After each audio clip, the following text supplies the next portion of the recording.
자, 마지막 페이지 282쪽 식물과 동물의 분류까지 이제 우리 나가볼 텐데 여기는 제일 마지막 단원인 만큼 내용이 조금 많아요. 그래서 천천히 한번 가볼게요. 근데 제가 사실 여기는 제가 알려주는 것도 중요하지만 여러분들이 스스로 읽어보고 외우는 것도 중요하기 때문에 가보겠습니다. 자, 식물 특징. 이건 일반적이죠. 진핵생물력, 식물 이렇게 앞에서 배웠죠. 다세포 진핵생물, 엽록체 가장 중요하죠. 엽록체가 있어서 광합성을 한다. 이게 제일 중요하죠. 광합성. 2번 엽록소 A, 엽록소 B, 카로티노이드 이런 색소가 있어요. 이런 거 다 외워두시면 돼요. 엽록소 A, 엽록소 B, 카로티노이드 이런 색소가 있어서 얘네들이 광합성을 하나 도와줘요. 세포가 바깥으로 셀룰로스라는 세포도 이건 아는 거고. 3번 광합성을 하는 원생의 생물은 녹조류에서 태어났다. 얘는 녹조류에서 갈라져 왔대요. 4번 건조한 육상 환경에 적응하는 과정에서 뿌리, 줄기, 잎 등이 분화했고 관다발 조직, 다발, 그 관처럼 되어 있는 거. 그 다음에 잎에는 수분이 나가면 안 되니까 그걸 막아주는 큐티클층과 기공이 생겼다. 맞아. 5번 육상 생태계의 다른 생물과 상호작용을 한다. 어떻게 할까요? 우리한테 공기를 주고 우리 입에서 나오는 이산화탄소를 먹죠. 그래서 얘는 어떻게 분류하냐? 관다발이 있냐 없냐, 종자가 있냐 없냐, 씨방이 있냐 없냐 이거에 따라서 분류를 해요. 첫 번째, 관다발이 있냐 없냐를 분류를 하면은 관다발이 있는 애가 있고 관다발이 없는 애가 있겠죠. 있는 애는 뭐겠어? 관다발 조직이 있는 관다발 식물, 없는 애는 비관다발 식물. 종자가 있냐 없냐를 분류를 하면은 종자식물, 비종자식물. 씨방이 있냐 없냐라면 속시식물, 거시식물 이렇게 볼게요. 자. 그 밑에 그림 보면은 공통조상이 있고 가장 큰 게 관다발이에요. 가장 큰 게 관다발이에요. 가장 먼저 관다발이 있냐 없냐를 분류를 하는데 관다발이 없는 애들 먼저 볼까요? 뿔, 이끼, 각태류 식물군, 솔, 이끼, 선태식물군, 우산, 이끼, 태류식물군 이런 애들은 비관다발 식물이에요. 이런 거는 관다발이 없어요. 이런 애들을 보통 뭐라고 하냐면 선태식물이에요. 선태식물. 관다발 있는 애들 볼까요? 석송, 고사리, 소나무, 완두. 석송, 근데 그 다음에 뭐라 그래? 그 다음에 뭐죠? 그 다음에 종자겠죠. 네. 종자가 있는 애들은 소나무, 완두. 종자가 없는 애들은 석송, 고사리. 이런 애들을 뭐라고 한다? 양치식물문이라고 한다. 그러니까 시방이 있는 애들이 마지막 시방이겠죠. 시방이 있는 건 있는 게 속시, 없는 게 겉시. 겉시가 뭐예요? 소나무. 있는 게 완두. 이렇게. 가장 먼저 뭐 관다발, 그 다음이 종자, 종자, 그 다음이 씨방 이렇게 하나하나 분류를 해주시면 됩니다. 자, 각각의 특징부터 볼까요? 비관다발 식물의 특징 뭐 있대요? 각태류 식물군, 선태 식물군, 태류 식물군 이렇게 있대요. 수중 생활에서 육상 생활을 옮겨가는 중간 단계 특성이 있고요. 관다발이 없다 그랬죠. 대신 뿌리와 잎과 같은 기형이 발달하지 않았으나 몸을 지지하는 헛뿌리를 가진다. 그러니까 뿌리는 없는데 그냥 뿌리가 왜 있냐? 뿌리가 있긴 한데 그게 물을 빨아들이기 위한 게 아니라 그냥 자기 몸을 받치려고 있는 거예요. 그래서 물가나 습한 곳에 서식하고 포자라고 번식하다. 포자가 약간 그 버섯 같은 거죠. 약간 뿌리끼, 짧은 뿌리끼, 물이끼, 소리끼, 우산이끼, 큰 망울이끼 이런 애들이 비관다발 식물이래요. 두 번째, 비종자 관다발 식물. 얘는 관다발은 있는데 종자가 없는 애들. 관다발이 있는 식물 중 가장 오래전에 진화한 분류군. 보면 고사리 엄청 오래됐죠. 체관과 헛물관으로 이루어진 관다발. 헛물관이 뭐냐면 식물의 이제 진화 과정에서 물관보다 더 먼저 있는 거. 물관보다 먼저 있는 게 헛물관이에요. 그 물관이 있어야 최신 거라는 소리겠죠. 물관을 이루는 관다발이 있고 형성층이 없어서 줄기의 형성이 이루어지지 않았으며 뿌리와 줄기와 잎이 뚜렷하게 구분된다. 여기 보이면 고사리 딱 구분되죠. 그늘지고 습한 곳 포장. 네, 예시로 석송, 부처송, 물부추, 소림난, 속새, 고사리, 흑띠 이런 애들 있대요. 마지막 제일 최신 거 종자식물, 거치식물문, 속시식물문. 자, 그 공통적인 특징은 종자가 번식하고요. 관다발이 체계적으로 발달했고 뿌리, 줄기, 잎이 구분된다. 그러니까 시방의 유무에 따라서 거치식물, 속시식물로 나간다. 거치식물 볼게요. 겉씨는 말 그대로 겉에 씨가 있는 거예요. 밑씨가 쌓여있지 않고 겉으로 드러나 있다. 그래서 겉씨 식물이에요. 관다발은 체관과 헛물관으로 이루어져 있고요. 꽃잎과 꽃받침이 없고요. 암수가 따로 형성된다. 은행나무, 가문비나무, 소철, 소나무, 전나무, 향나무, 측백나무, 구상나무, 비왕, 마왕 이런 게 있대요. 마지막 호치식물 가장 번성한 애들로 지금 가장 많다. 밑씨가 쌓여 있고요. BC가 수정 후에 종자가 발달하고요. 관다발은 차원과 물관이 있대요. 물을 빨아들여야 되니까 단단하고 체계적 발달했기 때문에 엄청 많은 양의 물에가 수정 원활하게 한다. 꽃잎이나 꽃받침이 잘 발달했대. 벼, 보리, 밀 다 있는 거죠. 우리 아는 거죠. 옥수수, 강아지, 풀, 백합, 꽃, 무궁화, 밑들레, 장미, 해바라기, 개네 어쩌고저쩌고 이런 애들이 가장 많이 존재하는 속시식물이다. 다음 장 동물 가볼게요. 285페이지. 자, 동물의 일반적인 특징은 진핵생물력의 우리를 생각하면 돼. 진핵생물력의 동물계에 속하는 다세포 진핵생물로 종속 유양생물이다. 따라서 소비자다. 엽록층한 세포가 우리 광합성 못하잖아요. 대부분 조직과 기관이 잘 발달해 있고요. 다양한 운동기관을 이용해서 장소를 이동하며 먹이를 섭취한다. 대부분 유정산식을 한다. 자, 분류 기준 뭐가 있어요? 대칭성, 배엽의 수, 원구의 발생 차이, DNA와 RNA의 염기 서열 등에 따라 분류한다. 자, 여기 배엽이 뭐냐면 이렇게 나와 있어요. 동물의 초기 발생 난 세포층으로, 그러니까 제일 초기에 있는 세포층을 배엽이라고 해요. 볼게요. 첫 번째, 대칭성, 무대칭, 방사, 좌우대칭 이런 게 있대요. 첫 번째, 대칭이 없는 거, 무대칭. 옆에 해면동물 봐봐. 해면동물. 이거 뭐 대칭이 있어요? 대칭이라는 게 뭐야? 이거잖아요. 대칭이라는 게 이거잖아. 이게 대칭이잖아요. 이런 거 이게 대칭이잖아요. 이런 게. 이게 대칭이죠. 해면동물 이런 대칭 선을 그을 수 있어요? 없죠. 네. 이런 게 무대칭 동물이에요. 좀 그 옛날 거죠. 옛날 거. 두 번째, 방사대칭 동물. 방사대칭 동물은 이런 애들 방사대칭 동물이에요. 몸의 중심을 지나는 측면이 여러 개다. 여러 개를 자를 수 있다. 네. 이게 무슨 옆에 그림 보면 히드라 같은 애들, 히드라를 위에서 보면 이런 모양 되겠죠? 이렇게 있고 이런 모양 되죠. 그럼 얘는 그 대칭면이 몇 개야? 하나, 둘, 셋, 넷, 다섯, 여섯. 대칭면이 몇 개예요? 6개죠? 이런 애들은 방사 대칭 동물이에요. 방사형이 뭐야? 방사형 뻗어나가는 거야. 뻗어나가잖아요 지금 대칭면이.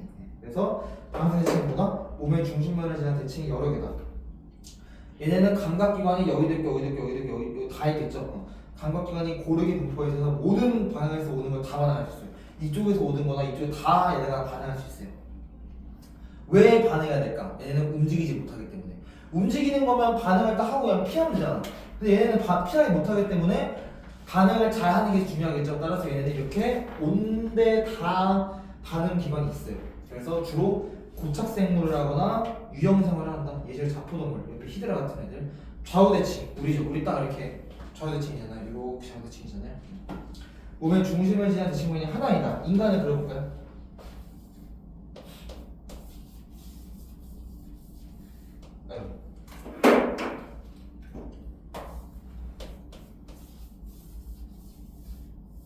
인간 대칭면 몇 개야? 한 개죠? 한 개. 몸의 중심을 지나는 대칭면이 하나이다. 앞뒤, 좌우, 머리와 꼬리의 방향성이 나타나면 머리가 몸의 앞쪽에 위치하죠. 우리 감각이 집중되는, 우리 감각이 집중되는 게 어디야? 눈, 코, 입 이런 거죠. 능동적으로 움직인다. 해면동물과 자포동물 빼고 나머지가 다 좌우대칭이에요. 옆에 거북이 있죠. 두 번째, 이건 쉬워 대칭은. 두 번째, 배엽. 이 배엽이 조금 헷갈리는데 배엽이 뭐라고 했지 아까? 우리가 제일 초창기에 몇 개의 세포가 있냐? 그게 배엽이라 했죠. 그럼 있는 거 없는 게 있겠죠. 우배엽, 이배엽, 삼배엽 볼까요?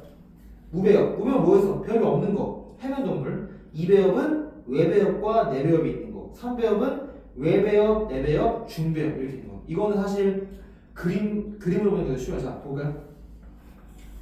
자, 동물의 발생과 생성 볼게요. 자, 동물 먼저 수정란이 있었다가 난화를 겪으면서 세포가 8개로 나눠지고 그 다음에 엄청 많아졌다가 포배강이라는 걸로 바뀌어요. 그럼 자 보면 낭배라는 게 나와요. 낭배 이렇게 쭉 들어가지. 포배의 한쪽에 접혔죠. 낭배가. 그럼 낭배가 형성되는 과정에서 거기 보듯이 원구라는 게 나오고 외배엽, 내배엽, 중배엽 이렇게 나오죠. 이렇게 세포가 나뉘어져 있는 게 배엽이에요. 세포가 나뉘어져 있는 게 배엽이야. 자, 생각해봐. 그러면 세포가 나뉘어져 있으면 구조가 달라지면서 기능 달라지겠죠. 그러면 배엽이 많이 나눠질수록 구조가 다양해지면서 더 고등 생물이 되겠죠. 그래서 보이듯이 무배엽이 해면동물, 이배엽이 자포동물, 삼배엽이 좌우대칭동물이에요. 아시겠나요? 여기는 사실 너무 여러분들이 공부하기 너무 어렵기 때문에 그냥 읽고 외우는 게 더 나을 거예요. 이해하기 너무 어려워요. 여기는 왜 배엽이 뭐야? 원구가 물론 밑에 옆에 그 용어 설명 나오잖아요. 원구, 포배, 낭배, 원장 이런 거. 근데 너무 복잡하지 이런 게. 보이면 알겠지만 원구 뭐야? 다세포 동물 가지고 어쩌고 막 너무 원구가 막 합의까지 이렇게 쑥 들어가는 게 있거든요. 거기 보듯이 낭배로 쑥 들어가죠. 이게 원구예요. 너무 어려워. 그래서 사실 여기는 이해하기보다 그냥 암기하는 게 더 편할 거예요. 아시겠죠? 아무튼 배엽이 뭐라고? 우리 몸에 초기 발생하는 세포층으로 많이 나눠질수록 좋은 거다. 몇 개까지 있다? 3개까지 있다. 0개, 2개, 3개. 다음 장. 자, 세 번째. 원구의 발생 차이. 아까 원구 기억나죠? 3배엽 동물을 선구동물과 후구동물. 아까 원구는 어디밖에 없었어요. 3배엽밖에 없었죠. 3배엽을 나누는 거야. 선구는 뭐래요? 원구가 입이 되는 거. 후구는 원구가 항문이 되는 애들. 특이하죠? 원구가 입이 되는 애들은 누구예요? 편형, 연체, 환형, 선형, 절지동물. 원구가 항문이 되는 애들은 극피, 척사 이런 애들이 있대요. 그러니까 어떤 애들이 우리 몸에 쑥 들어간 데가 어디예요? 입. 여기 입 들어가 있잖아요. 이렇게 쑥 들어가 있잖아요. 항문도 들어가 있죠. 그렇게 들어가 있는 부분이 어디로 될지에 따라서 선구, 후구로 나뉘는. 4번. DNA는 안에 염기서열. 자, 이걸로 선구동물을 구분하는 거예요. 선구동물을 촉수담륜 동물과 탈피동물로 분류한다. 촉수담륜은 뭐래요? 촉수니까 촉수가 있겠지. 촉수가 그냥 가지거나 발생 과정에서 담륜자라는 그 트리코포라라고 하는데 그런 유생 시기를 어떤 시기가 있어요. 시기를 거치는 동물이 있다. 뭐가 있대? 편형동물, 연체동물, 환형동물. 탈피동물은 뭐야? 탈피가 뭐야? 탈피. 이거 벗는 거잖아요. 껍데기 벗는 거. 내골을 가지고 있어서 몸의 성장을 위해 탈피하는 동물이다. 이제 선형, 절지. 볼까요? 자, 해면동물이 아까 배엽이 없었죠. 이배엽은 자포동물이 있었죠. 여기 해파리 학생인 거. 3배엽 볼까요? 원구가 입이 되는 선구동물은 편형, 연체, 환형, 선형, 절지. 항문이 되는 후구동물은 극피, 척사. 아까 탈피동물이 뭐라 그랬어요? 껍데기 벗는 거라 했죠. 옆에 뭐 촉수관, 담륜자 유생 이런 거 그림 나오니까 보시면 좋겠죠. 그래서 거기 보면 뭐 처음 보는 것도 많아요. 해면동물, 자포동물 처음 보잖아요. 이런 거 다 그냥 간단하게 외우시는 게 제일 간단할 거다. 이런 게 추천드립니다. 근데 이제 동물계가 보이는 9개의 동물문만 있지 않아요. 사실은 몇 개냐면 36개예요. 문이. 동물계 성속과목 강문계에서 계담이 문이잖아요. 동물계담이 문이잖아. 문이 거기 9개 나오죠. 근데 9개가 끝이 아니라 36개 사실 엄청 많아. 그래서 이거를 너네들이 공부하기에는 너무 어려워요. 그래서 그냥 외우시는 게 낫습니다. 아시겠죠? 내가 왜 외우라고 하는지 알겠죠? 너무 많아. 3번 동물 분류의 특징. 해면동물 거기 있는 9개를 다 보자는 거야. 좀 많긴 한데 천천히 볼게요. 자, 해면동물 무해칭 동물이라 했죠 아까? 무배엽 동물이다. 진정한 의미의 조직이 없어요. 우리는 소화 조직, 뭐 폐 조직, 뇌 조직 이런 게 있잖아요. 얘는 없어 그런 게. 주머니 모양의 몸이 나오고요. 먹이를 걸러서 먹는다. 왜냐면 더러운 거 먹으면 안 되니까. 대부분 바다에 살면서 유생은 유영생활 하지만 성체는 딱 붙어 산다. 예시로 보라 해면, 주황 해변 해면, 환상 테탄 해변 이런 게 있대요. 옆에 뭐 해면체 이런 게 있죠. 자포동물 이건 뭐야? 해파리. 방사대칭 동물이면 이배엽이다. 몸은 항아리 모양이고요. 몸속에 속이 빈 강장이라는 게 있어요. 강정 아니에요. 강장이에요. 자세포가 있는 촉수를 이용해서 먹이를 잡거나 몸을 보호한다. 자세포가 뭐냐면 자가 찌른다, 찌를 자예요. 찌를 자. 뭐 이렇게 찌르는 세포가 생기죠. 찌르는 거, 촉수 같은 거. 물에 살면서 유영생활을 하거나 고착생활을 한다. 부채꼴 산호도 뭔가 찌르는 게 있죠. 해파리 촉수에 쏘면 아프잖아요. 꽃모자 해파리, 말미잘, 히드라. 그 다음에 이제 3배엽으로 가볼까요? 3배엽. 편형동물. 3배엽은 뭐라고 그랬어요? 아까 좌우대칭이라 했죠? 편형동물. 좌우대칭이면 3배엽. 선구동물로 촉수 담륜 동물에 속한다. 몸이 납작하고요. 입과 내장기관이 있지만 항문이 없어요. 그러면 배설을 어디로 하는 거예요? 입으로 하는 거죠. 물에 살면서 근데 입으로 하는 애도 있고 안 해도 있고 그거는 동물마다 달라요. 어떤 애는 입으로 하고 어떤 애는 다른 방법도 하고 모든 학문이 없다고 다 배설을 입으로 하는 건 아니에요. 다 동물마다 달라요. 너무 다양해서 다 달라요. 이거는 나중에 학교에서 선생님이 알려주면 공부하면 돼요. 다 하는 건 아니에요. 물에 살면 표면으로 기체 교환을 한다. 그러니까 우리는 기체 교환 어디를 해요? 코랑 입으로 하죠. 얘네는 표면으로 한대요. 우리 피부로. 자유생활하거나 기생생활, 플라라니아, 가는충, 촌충, 유구조충, 납작벌레. 다음 연체동물. 연체동물은 알죠? 우리 몸 이렇게 막 흠음을 하는데 달팽이 이러는데 좌우대칭, 삼배역, 성구동물로 촉수장동물. 몸에 체결이 없고요. 부드럽고 유연하고 껍데기인 폐각. 폐각이 뭐야 이거? 달팽이 껍데기. 몸은 근육으로 된 발, 대부분의 기관이 포함된 내장당, 폐각을 분비하는 외투막, 이 껍데기를 만드는 외투막으로 분비되어 있다. 순환계와 수렁이가 있고요. 아가미로 기체 교환하고 개방혈관계자. 개방혈관계가 뭐냐면 옆에 보이듯이 동맥에 연결되는 모세혈관의 끝이 정맥과 연결되지 않고 열려 있어요. 그러면 혈액이 조직으로 직접 들어가요. 우린 동맥이랑 정맥이랑 연결되어 있잖아요. 얘는 연결이 안 돼 있어. 예시로 달팽이, 소라, 홍합, 대하, 오징어, 문어. 맛있는 애들이네요. 환영동물. 좌우대칭이고 삼배역, 선구, 촉수담근. 몸에 고리 모양의 체절이 있으면 원통형이다. 지렁이 보면은 동그란 환구 같은 거 있잖아요. 동그란 거. 그게 이제 원통형이 체절이 있죠. 긴 소화관과 폐쇄혈 관계. 아니 지렁이 보면은 이렇게 돼 있잖아요. 이렇게 돼 있으면 이렇게 모양 이렇게 돼 있잖아요. 이게 체절이죠, 체절. 이게 체절. 긴 소화관과 폐쇄혈 관계 발달했다. 폐쇄혈 관계 뭐예요? 우리 인간처럼 혈장과 대부분의 혈압들이 계속 순환하는 게 우리의 폐쇄혈 관계죠. 그러면 피부로 호흡함으로 습기가 많은 데서 산다. 왜? 습기가 많아야 물이 있을 거 아니야. 지렁이, 대지렁이, 거머리. 그 다음 선형동물. 좌우대칭이며 삼배역, 성구동물, 탈피동물. 몸은 원통이고요. 큐티클이고 탈피가 한다. 호흡기가 수환기가 없대요. 그럼 어떻게 기체 교환하냐? 얘도 표면으로. 자유생활하거나 기생생활. 꼬마, 예쁜 꼬마 선충, 회충, 묘충. 이름이 특이하죠. 예쁜 꼬마 선충. 절지동물. 얘는 쉬워. 새우 같은 애들. 좌우대칭, 삼배역, 성구, 탈피. 다리에는 관절이 있고요. 몸에는 체절이 있다. 몸은 키틴. 새우가 딱딱하잖아요. 딱딱한 키틴이 있고 외골격으로 쌓이고 탈피를 한다. 외골격이 수면소실 와가지고 다리를 움직여서 육상생활을 한다. 나비 같은 애들 있잖아요. 나비. 아감이나 기관으로 기체 교환을 개방혈관계. 얘네들은 개방혈관계예요. 나비, 벌, 거미, 전갈, 새우, 가재, 개, 진해. 또 벌이 엄청 특이한 애들 많잖아요. 다음 극피동물. 유생은 좌우대칭이다. 성체는 방사대칭. 불가사리 있잖아. 불가사리.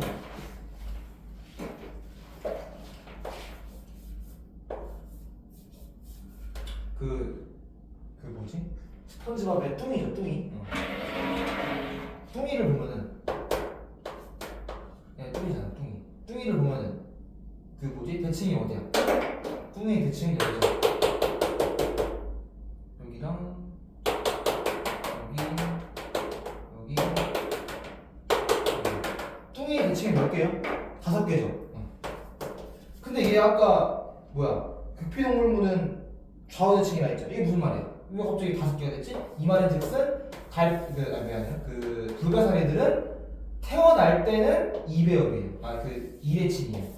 좌우대칭이에요. 근데 커가면서 5대칭이 돼요. 특이하죠? 그래서 극피동물은 유생은 좌우대칭이다. 성체는 방사대칭이고 3배역 후구동물. 얘는 후구동물이니까 원구가 한물이 되는 거죠. 그래서 몸의 표면은 돌기가 있고 단단한 내골격이 있다. 물이 몸 안으로 흐르면서 물이 몸 안으로 이렇게 들어간대요. 불가사리는. 그래서 순환, 호흡, 운동, 복합 수관계를 가진다. 수관계가 뭐냐면 수관, 물이 이동하는 통로예요. 불가사리가 말하는 물이 이동하는 통로가 있어요. 그래서 얘는 뭐하냐? 혈액 대신에 물이 왔다 갔다 해. 우리는 산소를 어떻게 교환해요? 피로 교환하죠. 불가사리는 피가 없어요. 완전 없진 않은데 아무튼 피가 없어요. 대신 뭐가 기체 교환을 해? 물이 기체 교환을 해줘요. 바닷물이. 신기하죠? 바다에 살면서 천천히 움직이는 고착생활. 불가사리, 성게, 해삼, 가다나리 이런. 마지막 척삭동물. 우리죠. 음란. 척삭동물군. 좌우대칭이며 삼배역 후구동물. 우리는 원구가 항문이 된 거예요. 발생 과정의 한 시기 동안 일생 동안 척삭이 난다. 척삭이 뭐냐면 척추에 있는 지지체. 그걸 말해 척삭이야. 체절 구조를 가지면 배 발생 초기에 등 쪽의 속이 빈 신경다발, 항문의 뒤에 무슨 꼬리등이 나타난다. 그래서 우리 꼬리뼈 있잖아요, 꼬리뼈. 척삭의 유생식이 나타내는 미삭, 뚜렷하게 나타내는 두삭, 초기에 형상 척추를 드시는 척추동물, 미삭동물은 우렁숭이, 이름이 특이하죠, 우렁숭이. 두삭동물은 창고기, 그 다음에 척추동물은 붕어, 개구리, 사람. 우리 사람이 척추동물이죠, 척추동물. 근데 우리는 어떻게 되면 발생 초기에 척삭이 있다가 척추가 돼요. 우리는 척추가 척추. 그래서 우리는 척추동물이다. 자, 그래서 여기까지 식물과 동물의 분류까지 쭉 나가봤어요. 그래서 생명과학이 끝났어요. 사실 끝난 게 아니라 우리가 뒤에 있는 내용을 먼저 했기 때문에 끝난 거고, 사실은 2월 21일에 할 생식세포의 분열이 더 중요하죠. 그래서 이제 이로써 맨 마지막 단어를 저 마무리했고, 이 단어는 사실 문제풀이보다는 여러분들이 스스로 내용을 읽고 암기하는 게 더 중요해요. 보시면 알겠지만 내용이 엄청 많잖아요. 우리 문제풀이가 어려운 과정들은 내용이 많은 게 아니라 문제풀이가 어렵죠. 근데 얘네는 문제풀이가 어렵지 않고 그 내용이 엄청 많아요. 보면 알겠지만. 그래서 그 내용을 시험 기간에 잘 암기하는 게 중요해요. 문제 풀 때도 잘 암기를 해야겠죠. 그래서 잘 내용 제가 설명해 준 거 토대로 잘 읽어보시고, 읽어보면서 잘 외울 거 외우고, 그러면서 문제 푸시면 되겠습니다. 그동안 그 영상 보느라 수고 많으셨고요. 2월 21일 다다음 주에 뵙겠습니다. 수고하셨습니다.